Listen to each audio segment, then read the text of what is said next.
주간의 주요 소식을 모았습니다. 미디어의 주간 브리핑입니다. 지난 23일 애플이 아이패드 미니와 아이패드 4 그리고 아이맥과 맥미니, 맥북을 선보였는데요. 세간의 기대를 모았던 아이패드 미니는 당초 예상보다 높은 가격으로 출시가 돼서 한때 그 애플 주가가 급락하기도 했습니다. 하지만 디자인과 편의성 등에서는 아주 좋은 평가를 받고 있습니다. 아이맥 또한 아주 얇은 디자인과 사양으로 인해서 이슈가 됐는데요. 이번 발표로 인해서 시장에서는 아이패드의 그 중고 거래가 7배가량 증가를 했다고 합니다. 그리고 그 중에서 70%가 아이패드 3인 것으로 드러났습니다. 특히 우리나라가 1차 출시국으로 지명이 돼서 되게 좋은 반응을 얻고 있는데요. 26일부터 예판을 시작하고요. 오는 11월 2일부터 정식 제품이 출시가 된다고 합니다. 26일이죠. 마이크로소프트가 윈도우 8을 공식 출시합니다. 윈도우 8은 직관적인 UI와 한층 빨라진 부팅 속도, 그리고 새로운 앱스토어 등을 자랑을 하고 있는데요. 하지만 그 파격적인 변화와 미완성 등을 이유로 비관적인 시선도 있는 게 사실입니다.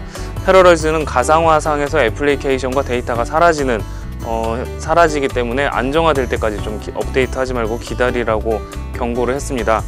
그리고 이에 앞서서 인텔과 가트너 역시 부정적인 반응을 보였었는데요. 하지만 그 침체된 PC 시장에 활력을 불어넣어주길 기대하는 사람도 적지 않습니다. 과연 이번에는 실패와 성공을 한 번씩 반복하는 마이크로소프트의 패턴을 깰 수 있을지 지켜봐야 될 것 같습니다. 어쨌든 그 윈도우 8 기반 제품들이 하나둘씩 쏟아지고 있습니다. 지난 24일에는 삼성전자가 그 이파에서 선보였던 윈도우 8 기반의 PC 라인업 아티브 시리즈를 국내에 공식 발표를 했는데요.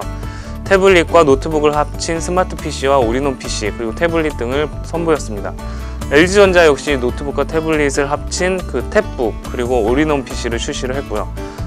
또한 26일에는 레노버, 29일에는 소니, 11월 7일에는 도시바가 각각 그 기자간담회를 열고 윈도우 8 기반의 제품을 출시할 예정입니다. 국내 모바일 포털이죠. 세티즌이 그 아이폰 5 구매 시 선호하는 이통사에 대한 설문조사를 진행을 했습니다. 그 응답자 3,395명 중에서는요 64%가 SKT를 선택을 했고요. 나머지 36%는 KT를 선택했습니다. SKT를 선택한 응답자는 그 LTE 품질과 그 멤버십 그리고 AS 등을 이유로 꼽았습니다. 시장조사 기관 가트너가 2013년 10대 기술 및 트렌드를 발표를 했습니다. 향후 3년간 기업에 큰 영향을 미칠 수 있는 기술이라고 소개를 했는데요. 여기에는 모바일 기기 전쟁 모바일 애플리케이션, 그리고 퍼스널 클라우드, 그리고 기업용 앱스토어 등이 포함이 되어 있습니다. 가트너는 그 IT 리더들은 향후 2년간의 전략적 계획 수립 과정에서 이를 반드시 반영을 해야 할 것이라고 강조를 했습니다. 드디어 LG전자가 지난 3분기 2,210억 원의 영업이익을 냈습니다. 이는 전분기 3,490억 원에 비하면 감소한 것이기는 하지만요. 전년도 같은 기간에 비교를 하면 전년도 같은 기간에는 320억 원의 적자를 기록했던 것과 비교를 하면 아주 우수한 성적이라고 할 수 있습니다.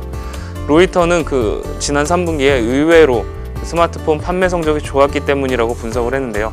LG전자는 옵티머스 G와 옵티머스 뷰2 같은 고사양 스마트폰이 앞으로도 좋은 성적을 이어갈 것이라고 예측하고 있습니다. 구글맵에서 독도의 한국 주소가 사라졌습니다. 현재는 그 불어 표기명인 리앙쿠르 암초로만 이렇게 표기가 되어 있는데요. 구글은 지난 19일 일본 측의 요구로 삭제했음을 시사를 했습니다. 해당 지역에 대한 중립적인 입장을 취하기 위해서 수정을 했으며 한국 주소를 복구할 계획은 없다고 밝혔습니다. 이에 대해서 우리 정부는 구글의 새 방침을 인정할 수 없으며 우리 정부가 부여한 주소가 표기돼야 한다고 구글 측에 강력하게 시정을 요구했다고 합니다. 모바일 메신저와 연동된 모바일 게임이 요즘 대세입니다. 카카오톡과 손잡은 그 애니팡, 그리고 아이러브커피, 캔디팡 등이 대표적인데요. 또한 그 97일 만에 1,000만 가입자를 확보를 했던 NHN의 메신저 서비스 라인과 버즐의 조합도 여기에 빼놓을 수 없을 것 같습니다.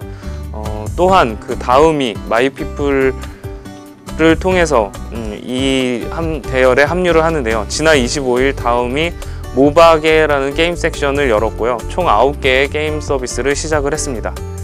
문화체육관광부가 고스톱과 포커류 게임이 사행성으로 변질되고 있다는 지적에 따라서 방지 대책을 발표했습니다. 1일 최대 베팅 규모가 1만원, 그리고 1일 10만원 이상이 이뤘을 때 48시간 이용 제한, 월간 게임 머니 30만원 제한 등의 내용을 담고 있는데요. 문화체육관광부는 게임 사행화 등 사회적 문제를 적극적으로 대처하고 게임 산업 활성화를 위해 더욱 노력하겠다고 이렇게 밝혔습니다. 일단 셧다운제 같은 비합리적인 이런 정책도 함께 해결을 했으면 하는 바람입니다. 오늘로 예정돼 있던 나로 발사가 또 연기가 됐는데요. 하늘문이 열리는가 싶더니 아쉬움이 많이 남는 부분입니다.